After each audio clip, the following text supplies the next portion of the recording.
It all began on a miracle-filled Christmas Eve when I was only 5 years old. The cookies and wine I handed to Santa Claus weren't just gifts. They were tiny sparks that would light my path through a lifetime. At the Mountain View Preschool in Seattle, the afternoon shimmered like a miniature galaxy. Red and green paper decorations danced in the breeze, and delicate paper snowflakes clung to the windows. The laughter of children echoed like ringing bells, turning the entire classroom into a giant, glowing gift box. I stood in the center of the excitement, my heart dancing. I had just overcome a long struggle, and my father had gently praised me, saying, "You've become such a good girl." My reward was a miracle. Santa Claus was coming to my house at 8 o'clock by car.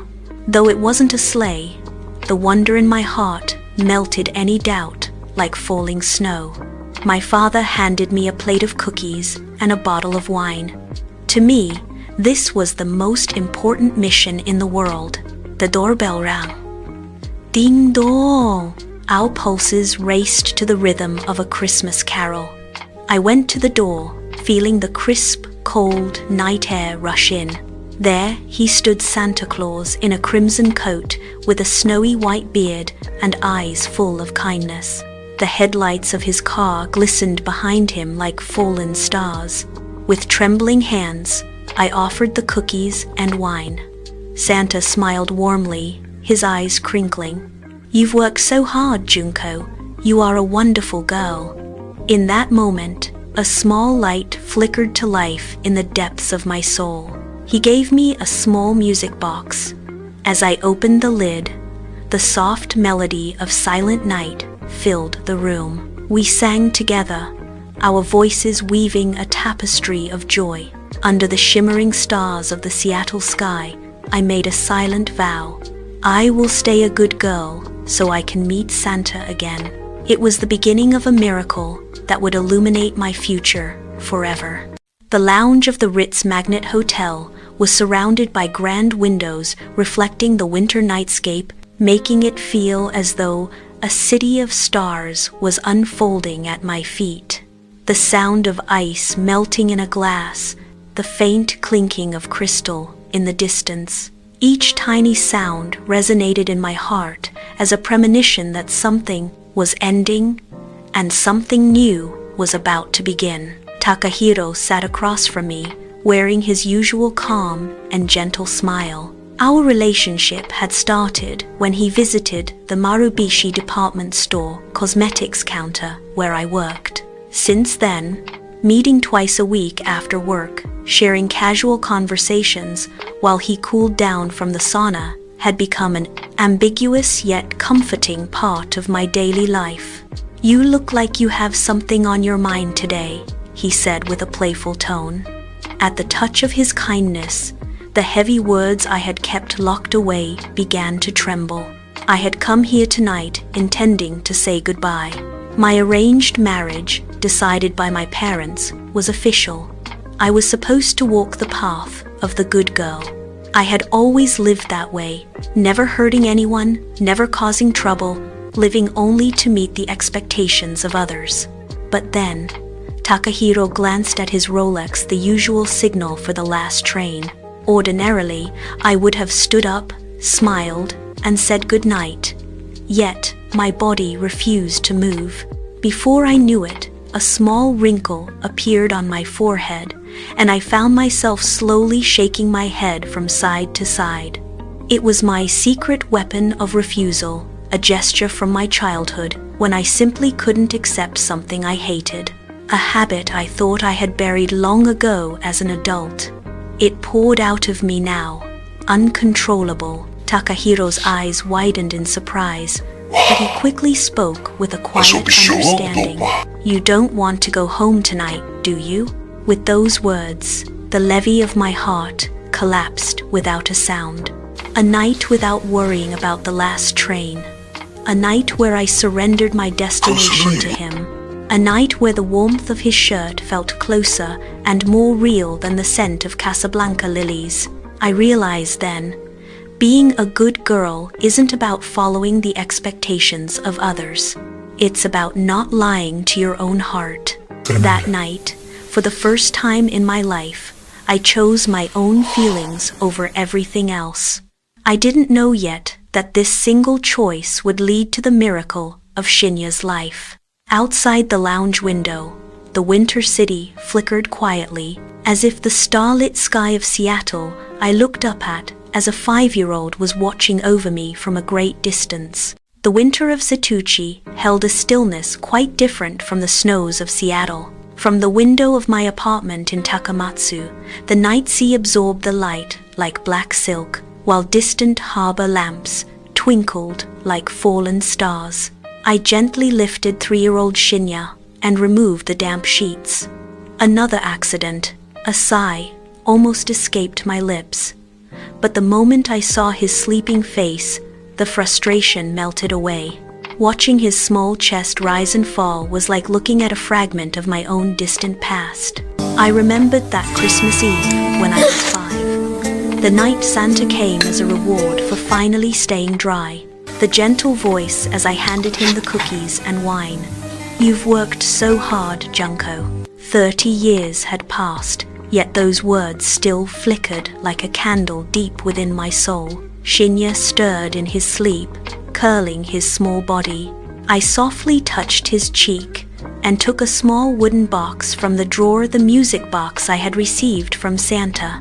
As I opened the lid, the melody of Silent Night drifted through the room, dissolving into the Setouchi night. "It's all right, Shinya," I whispered. "Your mama was just the same long ago." In his dreams, he seemed to offer a faint, knowing smile. Then, I felt a presence behind me. I turned to find Takahiro standing there, looking troubled. A small wrinkle appeared between his brows, and he slowly shook his head from side to side, the secret weapon of refusal. I couldn't help but smile. It was the very gesture I had shown him that night at the Ritz Magnet Hotel. The night I first chose my own heart. Now, that same habit had taken root in him. "I'm sorry." Takahiro's voice was uncharacteristically weak. I just don't know what to do." The weight of his responsibilities, his family, and his feelings for me pressed heavily upon his shoulders.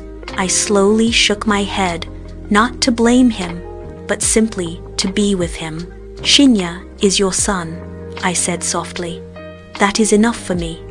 As for the rest, I will protect him." At those words, Takahiro lowered his eyes, and I felt something within him finally begin to unwind. The music box continued to play between us, as if the echo of a miracle left by 5-year-old Junko was still breathing, reaching out toward the future. Shinya reached out a tiny hand and touched the wooden box, causing the notes to tremble slightly. I offered a silent prayer. "May a miracle find this child one day too." The magic Santa Claus gave me hasn't ended.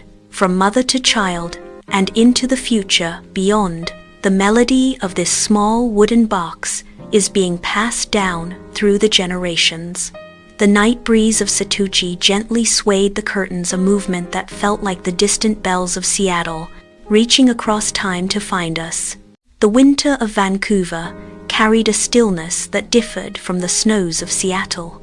Outside the nursing home window, street lamps flickered dimly, and thin clouds drifted across the distant sky, a sight that gently stirred the Christmas Eve sleeping deep within my hair. Memory. I lay in bed, staring at the ceiling. My memories were fragmented, yet the lights of the Ritz Magnet Hotel and the sound of melting ice remained vivid. The moment I first prioritized my own heart. The miraculous night Shinya was conceived. The door opened quietly. Grandma. My granddaughter, Michiko, entered with a clouded expression. She sat down and gripped her knees tightly. I'm thinking of marrying someone. A senior from my part-time job at the dinosaur theme park. But everyone is against it. They talk about money, about his job. But I want to believe in him. Her voice trembled. I reached out and wrapped my hand around hers. In that instant, the charismatic cosmetics girl within me, a persona dormant for 50 years, awakened. My fingertips were no longer those of a frail grandmother. They were the fingertips that had touched the skin of thousands at the Marubishi counter, turning despair into hope. I felt it instantly. The slight drop in temperature on the back of her hand, the invisible tension at the base of her thumb. She is cold. This isn't the winter chill. This is the soul's rejection, the reaction of a heart trying to protect something it doesn't truly want. The haze of age vanished from my eyes. I could hear the dissonance her skin was emitting. It was the same instinct from decades ago, when I could spot the trace of a tear hidden beneath foundation. I wrinkled my forehead and stroked her palm with a strength that belied my years. Michiko, your skin is crying. This man is a thief of your light. Do not underestimate a professional. Do not underestimate the charismatic cosmetics girl. My words were faint, but they struck her soul like a lightning bolt. Even shrouded in the fog of dementia, my fingertips remained a cold, honest judge of beauty and truth. She is being deceived. But no one believes a woman diagnosed with dementia. I took a slow breath and summoned the gesture I had used only once before in my life. I wrinkled my forehead and shook my head twice, 3 times, very slowly. My secret weapon of refusal, the same profound rejection I had shown Takahiro that night at the Ritz to protect my own life. Michiko gasped. Grandma, I've never seen you make that face. Michiko, I whispered. This man, he is not the one. At that moment, from the hallway, jingle, jingle. The sound of bells echoed, though it wasn't Christmas. I turned to see an old man in a crimson coat standing in the shadows. A white beard, a round belly, and eyes full of kindness. Santa? He smiled warmly. Junko, you've done so well. You were always a girl who grew strong when it came to protecting someone. Tears welled in my eyes. The night I was 5. The miracle 30 years later. And now he had come again. He turned to Michiko. Your heart is kind, but kindness is sometimes targeted. What Junko is protecting is your future. Tears streamed down Michiko's cheeks. Grandma, I'm sorry. Thank you. Santa nodded to me. Even as memories fade, love never vanishes. That is the miracle of your life. The lights flickered, and he dissolved like falling snow. Michiko squeezed my hand. Grandma, I'm okay now, because you protected me. I smiled. It was the same smile from that night at the Ritz Magnet Hotel. Quiet, strong, and beautiful. The melody of the music box that once echoed in Setauchi began to play again, softly and tenderly, in the winter air of Vancouver. The winter night air vibrated silently against the windows of the nursing home. Around Junko's bed, her family gathered in a circle of hushed breath. Her son, Shinya, now the Prime Minister, his daughter, Michiko, and Takahiro, who had known Junko in the bloom of her youth. They held her hands, feeling the warmth slowly ebb away like a receding tide. With her final strength, Junko smiled. It was the same smile she wore that night at the Ritz Magnet Hotel, quiet, gentle, and profoundly proud. Then, as softly as a falling petal, her chest stilled. Mother, Shinya's voice broke. Michiko pressed her cheek against Junko's hand, unable to stem her tears. The silence was momentarily interrupted by an urgent report from the Prime Minister's secretary. Prime Minister, Air Force One has just landed. The President and First Lady are rushing here to see the great mother of their dear friend. But Shinya didn't respond. His hand was deep in his pocket, clutching an old, nameless lipstick, the only luxury Junko had ever allowed herself, while sacrificing everything to buy his expensive textbooks years ago. He remembered the winter 20 years past, when he almost gave up his dream of politics due to lack of funds. Junko had handed him a bundle of cash, the proceeds from selling the patent for her legendary magic concealer, her life's work. She had sacrificed her own skin, her own beauty, to clear the path for his soul. A sob, raw and primal like a small child's, tore from the throat of the world leader, echoing through the Vancouver night. It was a cry of infinite gratitude, washing his soul cleaner than any serum ever could.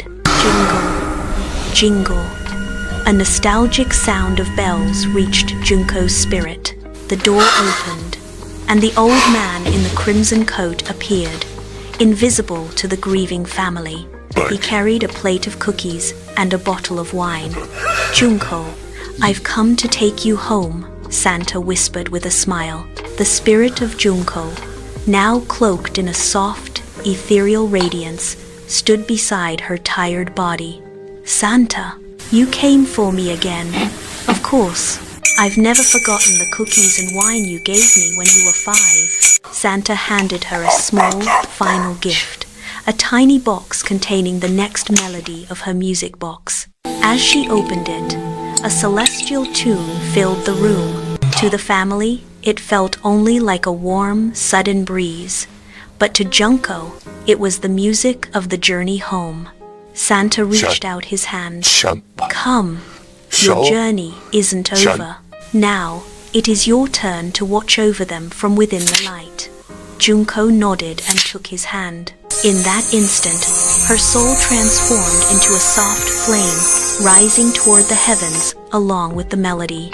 A single, warm tear traced down the cheeks of those left behind, Junko's final miracle of love. The Secret Life of Keiko Yuo. High above the terrace at the MI6 headquarters in London, Keiko Yuo, Junko's lifelong friend and a seasoned secret agent, sank deep into her chair.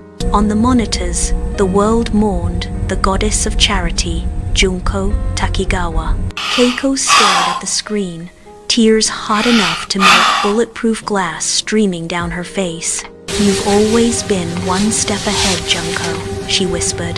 Keiko drew her well-worn Walther PPK from her garter belt, the metallic clink of a fresh magazine echoing like a funeral bell. To the world, Junko was a saint, but only Keiko knew the shadows they both navigated. She traded her gun for reading glasses, looking at her pension notice with a bitter smile. She popped a peppermint candy, its sharp coolness washing away the smoke of 1,000 missions. This was her true rap, the return to Gotanda, leaving the world of espionage behind. Keiko donned her black coat and traveled from London back to their shared roots, Gotanda. She stepped onto the cosmetics floor of the Marubishi department store, a place that felt more like a battlefield to her than any war zone. Amidst the scent of Casablanca lilies, she found the counter at the very back. There stood Marina, Junko's granddaughter. Marina held a makeup brush with the same divine grace Junko once had. The way her fingers curved, the faint wrinkle on her forehead as she focused, it was as if the spirit of the 1970s charismatic cosmetics girl had been reborn in this young student. The ghostly message. As a nostalgic melody played over the speakers, Keiko heard a whisper that only a spy's ears could catch Junko's voice. I'm not gone, Keiko. I live on through Marina's fingertips, here to fix the wrinkles of your weary soul. Tell her to be brave in love. Tell her not to let her soulmate escape. Marina finished applying a perfect nude pink lipstick to a customer and turned to Keiko. She shook her head twice, then 3 times, in that charming no-no gesture, the secret weapon of refusal. It was the mission accomplished signal from Junko in heaven. Keiko laughed through her tears, the weight of her Walther feeling lighter than ever. Adios, amigo, she shouted toward the Gotanda sky. The grand epic, written by the pen of Takahiro Takeuchi, had reached its final, beautiful page. The end.